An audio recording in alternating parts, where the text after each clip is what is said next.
Welcome. This is a bonus episode of the podcast being recorded at 7:41 on a Thursday morning. It's currently dark. A wind chill factor of quite fucking cold, to use a technical term. And I'm standing here before a class, people walking past as I do this on their way to work and offices and all that kind of stuff.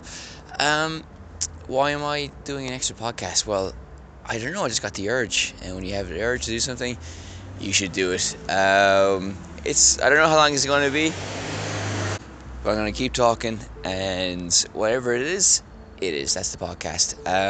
So, interesting week for me, because I got hooked up by way of connections that I have to doing a voiceover for an advertising company, and it's kind of an interesting experience because I've never done that before. It was all a bit helter-skelter, doing things at the last minute, and I didn't know really.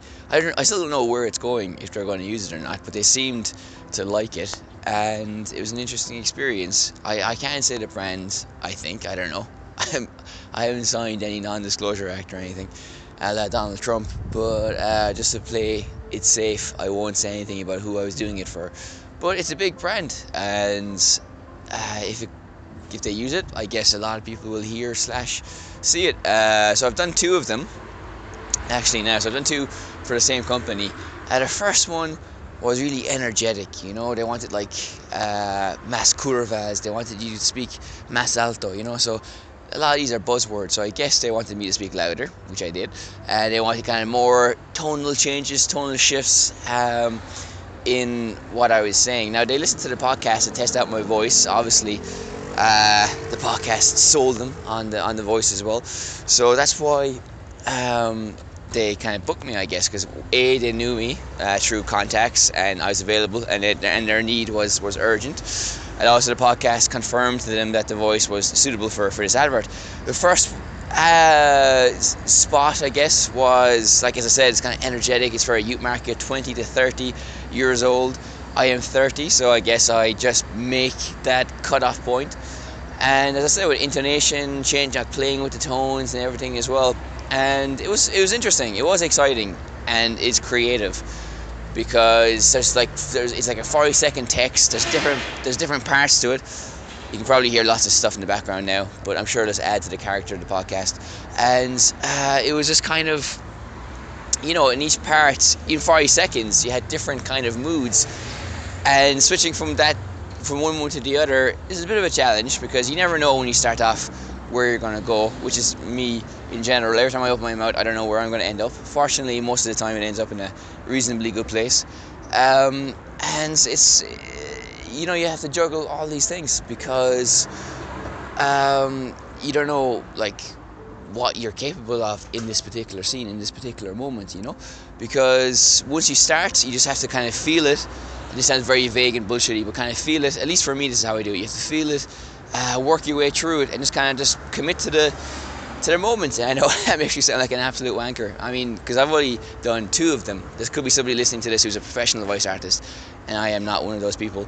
I've only done two of them, and they will say, well, there's technical things you need to be aware of, and that is very valid, very true. I don't doubt that for a second. But all I can say, based on my experience yesterday and the day before, was that you just have to go in and do it, start speaking, and then you kind of find the rhythm. It's like an instinctive thing, and then, you know, and then when you listen back to it, you kind of tell, okay, I need to stress something here, or I need to elongate something, or put more emphasis here or there.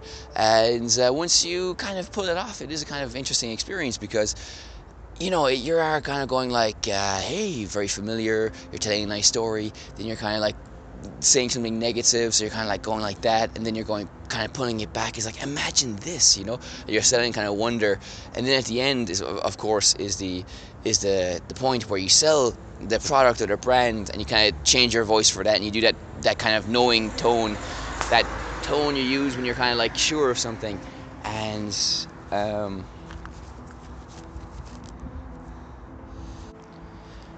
so I just had to pause it there because there's people walking past. And if you heard my first No Mary podcast, You can see how self-conscious I get when doing these things in the street.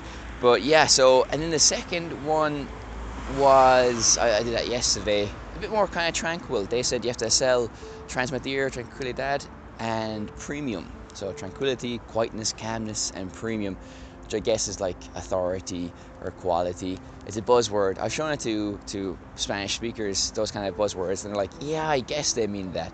So, you know, every industry has their language, to go back to that theme of the previous podcast, and everything has its kind of vocabulary, and this is their one. And it was like, they showed me the video for it. This guy who did it in Spanish did a stellar job. I was almost jealous of how fantastic he was at it, and he really sold the last line beautifully. He did a great job with that.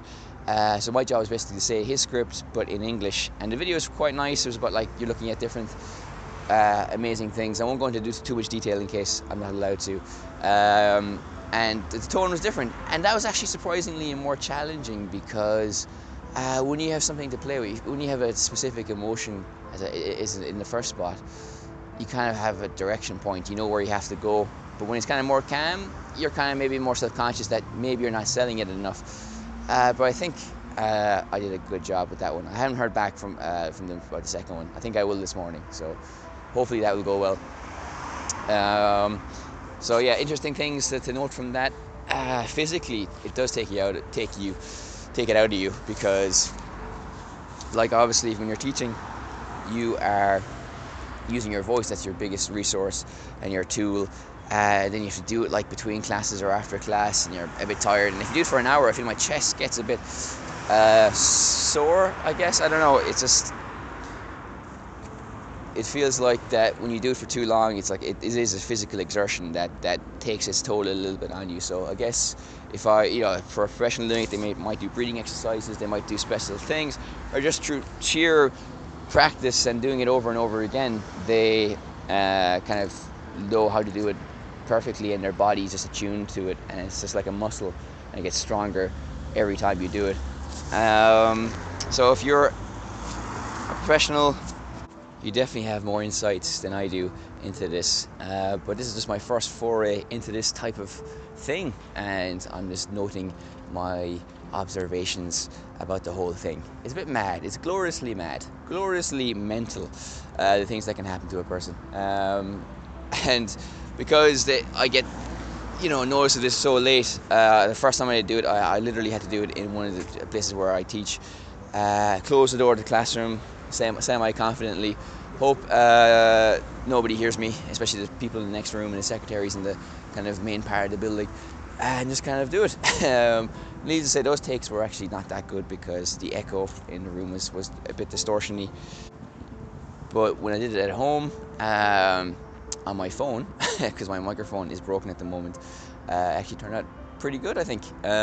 So as I said, I'll keep you guys up to date all about this, and now I must go and teach a class.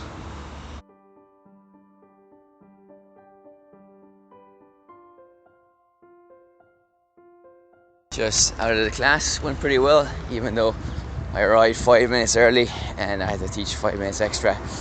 Interesting stuff, as I always say, you can potentially show in a class, because I've been doing the concept of extreme words, so expressing things that are very good or very bad. And to that end, I've shown a very famous scene from Jason and the Argonauts, where these skeletal creatures rise up from the ground, from the earth, with their swords and their shields, and they march very slowly towards Jason and his cohorts. And it is quite famous in the world of cinema as being a very bad scene. So it's kind of laughable, I guess, by our standards, because the effects.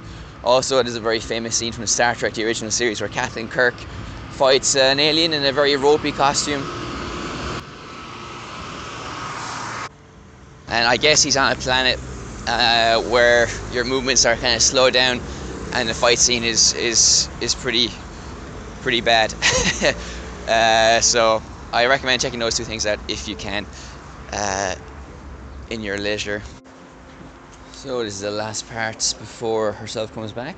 The next podcast will be on Sunday, which is like an hour long. So I recommend you brace in and enjoy that one because it's going to be a doozy, I think. And the normal service shall resume when she's back, Mary. So, this is the last part of the podcast, as I mentioned. So I've spoken about using the voice as a teacher and using your voice as, a guy who does adverts sometimes. And it's kind of an interesting experience because, you take your voice everywhere with you. And your voice is your voice, no matter if it's in English or if it's Spanish. And something happened to me the other day where I asked for something, and I think the people behind the counter were basically taking the piss a little bit. And I think they're taking the piss a little bit, and it's not really a nice feeling, is it, when someone's making fun of you when you're speaking another language. Now, what happens very often with speakers of a second language is they get nervous in situations that where they're saying something very simple, but because they don't know the person, they feel a little bit more on edge. But if they were someone that they trusted and were friends with, then they could talk about far more complex things with great calm and with great clarity of diction and pronunciation and grammar and with great command of the language, or at least reasonably good command of the language. But then when you're asking for a coffee, and because you feel a bit more self-conscious, you kind of butcher it maybe a little bit, but still get your message across. So there's no need to be a dick about it either. And then they kind of go, "Oh, stupid foreigner." Like Des Bishop, who went to China. Well, he went to Ireland. Well, he's half Irish, half American. Went to the Gaeltacht, learned Irish, but also he learned Chinese in China for 2 years. And he was a greeter at a Chinese restaurant. And he said "ni hao" or something in Chinese, and the two Chinese boys that came in were like taking the piss out of his accent. The way he said things, so he kind of felt good that it happened to him, because he's probably seen it happen in Ireland as well, and it happens everywhere. But I think it happens. It shouldn't happen, basically. If someone's like if they're speaking another language and they're doing their best, fuck off and leave them alone. So I decided to pull them up on it a little bit, and in a nice way, though. No harm. There's no rancor. There's no bitterness. It was still a pleasant exchange. But I just wanted to let them know that I knew. I wasn't some gombeen fresh off the boat, some feckin' Egypt who was just fucking clueless and moronic, and they could just take the piss out of me. So, just reestablish a little bit of balance in the dynamic. And, I know what you're up to, kind of thing.